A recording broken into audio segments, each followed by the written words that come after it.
ये कबीर देव ही कहलाते हैं। हम इनको कबीर साहब कहते हैं। सीधा कबीर बहुत कम बोलते हैं, वैसे बोल देते हैं, लेकिन कबीर साहब बोलते हैं। वास्तव में प्रभु यही है, इसलिए कबीर देव इनका वास्तविक नाम है, इसलिए वेदों में वो कबीर नाम वर्णित है, जो प्रभु का वास्तविक नाम है।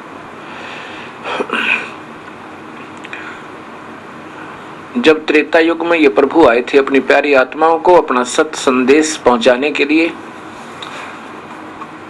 उसमें कुछ मुख्य दृष्टांत आपको सुनाऊंगा। मुनिंदर नाम से वो प्रभु आए हुए थे, उसमें ऋषि मुनिंदर नाम से इनको जाना जाता था। अपने सत भक्ति का संदेश दिया करते थे। एक नल और नील दो भक्त आत्मा थी। वो बहुत भोले दिमाग के थे, लेकिन प्रभु में लगन बहुत ज्यादा थी। और वो शिल्पकार भी थे, इंजीनियर समझो। पहले कोई डिग्री नहीं हुआ करती, पर नेचुरल गुण, कुदरती गुण हुआ करते थे।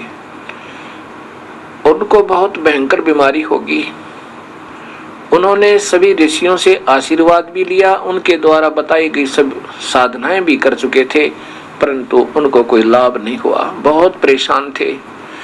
एक दिन उनका भाग्य उदय हुआ, कबीर परमेश्वर के सत्संग में जहां पर हो रहा था उनके पास पहुंच गए। और जो ही कबीर परमेश्वर की उन्होंने वचन सुने और फिर आशीर्वाद लिया, तो ऐसे ही उनको आशीर्वाद दिया, सिर पे हाथ रखा, हाथ रखते ही वो दोनों स्वस्थ हो गए। उनकी फिर ऐसी श्रद्धा बनी अपने प्रभु में। कबीर साहब ने कहा, बेटा नाम लो। उन्होंने कहा कि हम भक्ति तो कर रहे हैं, ऐसे ऐसे अपनी सब क्रियाएं बताई। कबीर साहब ने बताया कि जो भक्ति तुम्हारे ऋषि लोग तुम्हें बता रहे हैं गुरुदेव, ये तो ब्रह्म साधना है, और ब्रह्म ये स्वयं काल है, और यही सभी को नचा रहा है। बेटा ये भक्ति तेरी तुम्हारी पूर्ण नहीं है, अधूरी है। हमने पूर्ण परमात्मा की भक्ति करनी चाहिए, जिससे हमारा आपका जीवन छुटकारा हुआ है। अब वो दुखी हो रहे थे। जब उनको सुख मिल गया तो कहा, प्रभु हमें उपदेश दे दो। नाम दे दिया, शिष्य बना लिए। अब नदियों के किनारे पे ऋषियों के सत्संग हुआ करते थे। ये दोनों भक्तात्मा नल और नील बहुत सेवा किया करते थे, बहुत सेवक थे, साधु सेवी थे, और हाथ जोड़कर प्रार्थना कर करके उनके कपड़े धोते थे, उनके कौपीन धोते थे, बर्तन साफ किया करते थे, उनको नहलाते थे। जब वो स्नान करते थे तो कमर मसलते थे। ऐसे ही जब समागम हुआ करते थे तो नल और नील सभी ऋषियों से प्रार्थना करके उनके बर्तन, उनके कपड़े आदि धोने के लिए, साफ करने के लिए ले जाते थे। दरिया पर बैठ कर के सत्संग में सुनी हुई बातों की बहुत चर्चा करने लग जाते थे, मस्त हो जाते थे। और किसी का लोटा बह जाता था, कोई गिलास खो गया, किसी का करमंडल गया, किसी का लंगोट खो गया, किसी के धोती गुम होगी, किसी का कुर्ता गया। ऐसे वो दो दो चार चार एक दो वस्तु रोज गुम कराया करते थे। तब ऋषि लोग कहा करते थे, भाई हमारा गिलास नहीं, कोई कहता मेरी धोती नहीं है, कोई कहता मेरी करमंडल कहाँ गया जो तुम साफ करने के लिए लेकर गए थे, कोई कहता मेरा लंगोट नहीं है। वो कहते हमने तो मालूम नहीं दाता, हम तो जो लेकर गए थे जो के तो ले आए।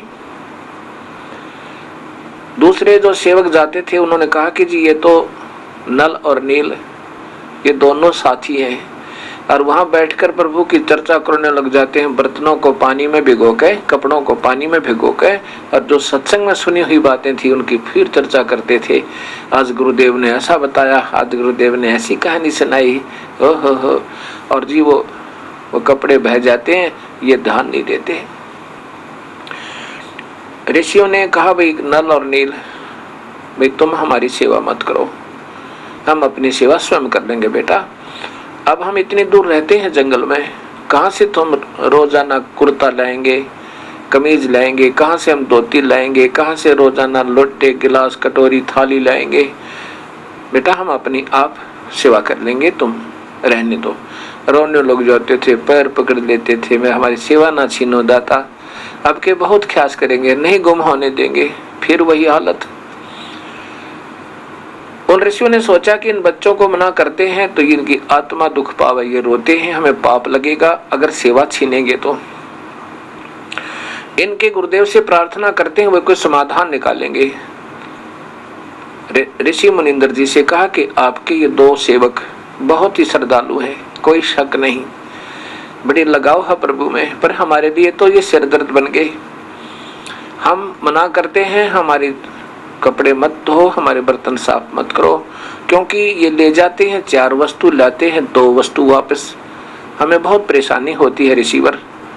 आप इनको कहो कि हमारी सेवा ना करें, और आपका आदेश मानेंगे ये। उधर से जब नल नील ने ये बात सुनी कि गुरुदेव बाब आदेश देंगे कि तुम सेवा मत करना, उससे पूर्व ही उनके गुरुदेव के चरणों में गिर के दोनों के दोनों याचना करते हैं, प्रभु हमारी सेवा ना छीनना दाता, कोई सजा दे देना। अब के हम बिल्कुल नहीं कोई वस्तु गुम करेंगे, हम नहीं करेंगे दाता। ऋषियों ने कहा जी इनके बस की बात नहीं, ये जानबूझकर नहीं गुम कर दे, ये वहां प्रभु चर्चा में लीन हो जाते हैं और फिर हमारे लिए मुसीबत हो जाती है। कबीर साहब ने कहा भी ठीक है, खूब सेवा करो बेटा, आज के बाद तुम्हारे हाथ से कोई भी वस्तु नहीं डूबेगी, इवन स्टोन भी, पत्थर तक भी नहीं डूबेंगे और लोहा भी नहीं डूबेगा, वो तैरा करेंगे।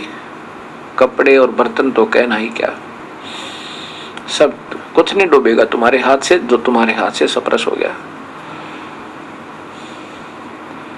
ये बात चलती रही, ठीक हो गया। उसके बाद नल और नील के हाथ से कोई वस्तु नहीं डूबा करती, कपड़े भी भरा हुआ पानी का बेला कटोरा जो का तो ऊपर ही तैरता रहता था।